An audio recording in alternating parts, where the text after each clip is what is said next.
आप दीजिए पूरे कीड़े मर जाएंगे, और कीड़े अगर मर गए तो घाव बहुत जल्दी ठीक होगा। दोस्तों नमस्कार, बहुत डिमांड आ रही थी आप लोगों की कि खुर में घाव ज़्यादा हो रहे हैं, तो प्लीज़ ऐसा कोई इलाज बताइए जिससे कि खुरों के घावों को ठीक किया जा सके।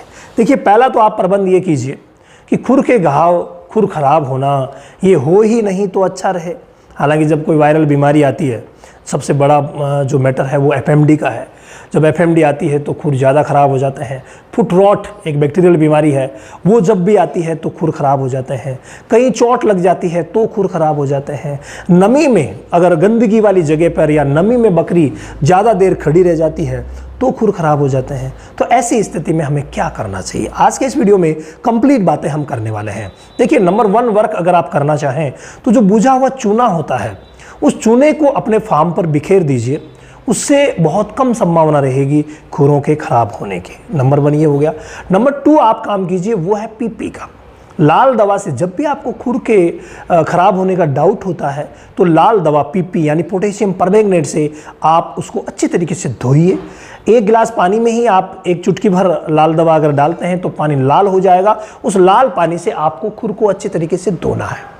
या फिर कॉपर सल्फेट लेकर के और उसको भी आप डाल करके पीपी की तरह ही इस्तेमाल कर सकते हैं और खुरों को ठीक रख सकते हैं। अब बात करते हैं भाई, खुर में अगर घाव हो गया, घाव कहाँ होता है? घाव जो होता है ज़्यादातर खुरों के बीच में, ये जो जगह आपको दिख रही है ना, इस जगह अंदर ही अंदर घाव होते हैं। जब हम खुरों को अलग करके देखते हैं तब लगता है अरे यार इसमें तो इतना बड़ा घाव हो गया। तो फिर हम उसको कैसे ठीक करेंगे? तो इसके लिए क्या करना है, देखिए, इसके लिए नंबर 1 आप स्टेप बाय स्टेप प्रोसेस इस्तेमाल कीजिए। पहले तो आप उस घाव को देखिए कि घाव कैसा है। क्या घाव प्लेन है, यानी सीधा सिंपल सा ही घाव बना हुआ है, या घाव में कीड़े पड़ गए हैं? कीड़े भी पड़ जाते हैं क्योंकि पैरों का मामला है, मक्खी बेटी कीड़े पड़े।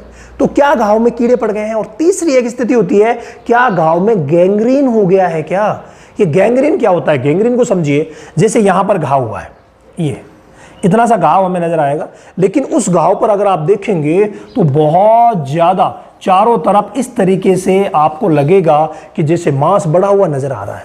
अगर ऐसा नजर आता है तो इसका मतलब ये गैंग्रीन है। इसको आप जल्दी से जल्दी नजदीकी पशु चिकित्सक से चला करके और उनसे कटवाइए। इसको कटवाना पड़ेगा और कंप्लीटली जड़ सहित वो निकाल देंगे तो ये वापस नहीं होगा। ये मैटर अलग है जिसके ऊपर हमने प्रैक्टिकली वीडियो भी बनाया था, मैं डिस्क्रिप्शन में डाल दूंगा। और अब ये इस मैटर को अगर देखें घाव वाले को, तो घाव में क्या करना है? नंबर 1 तो वही बात है कि आपने जो पीपी ली, पीपी उससे वॉश कीजिए, यानी नंबर 1 पीपी पाउडर से आपको वॉश करना है। नंबर 2 पोविडोन आयोडीन की ऑइंटमेंट या फिर कोई सा भी लिक्विड यूज कर लीजिए। पोविडोन आयोडीन बहुत ज़्यादा जरूरी है, ठीक है? तो पोविडोन आयोडीन आप इसमें ज़रूर इस्तेमाल कीजिए, ये बहुत ज़्यादा ज़रूरी है। तो आपने पोविडोन आयोडीन भी इस्तेमाल कर लिया। इसको लगाना है, इसका गोज आप डाल दीजिए और पट्टी कर दीजिए। ये बहुत ही कॉमन है और अच्छी तरीके से ठीक किया जा सकता है अगर नॉर्मल घाव है तो, ठीक है? इसका ऑइंटमेंट भी आता है, वो यूज करके भी पट्टी कर दीजिए। पट्टी करने से क्या है, गंदगी नहीं लगेगी, ठीक है? तो ये आप कर सकते हैं।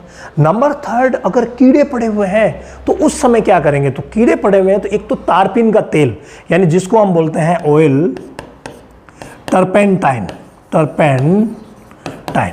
तो आप टर्पेंटाइन ऑयल यानी तारपीन के तेल का गोज पट्टी भर के और उसमें डाल दीजिए, कीड़े सारे मर जाएंगे। अगर आप देसी में करना चाहें तो जो आरती कपूर आता है वो और सरसों का तेल दोनों को मिला करके और गोज दाब दीजिए, पूरे कीड़े मर जाएंगे। और कीड़े अगर मर गए तो घाव बहुत जल्दी ठीक होगा। ये हो गया एक प्रोसेस। तो ये घाव वाले जो कीड़े वाला है उसमें भी आप कर सकते हैं। उसके बाद 2-3 दिन तक आप पट्टी कीजिए कंटिन्यू। पट्टी करने के बाद फिर कोई सा भी एक स्प्रे, मार्केट में बहुत सारे स्प्रे मिलते हैं जो एंटीसेप्टिक स्प्रे आते हैं ना लगाने वाले, जैसे टॉपिक्योर प्लस हो गया या इसके वॉन हो गया, आउटर केयर हो गया, कोई सा भी स्प्रे ला करके फिर आप लगाते रहें। जब तक घाव कंप्लीट ठीक नहीं होता तब तक स्प्रे लगाते रहें। उससे क्या होगा, बकरी चाटेगी नहीं और धीरे धीरे करके घाव एकदम से ठीक हो जाएगा।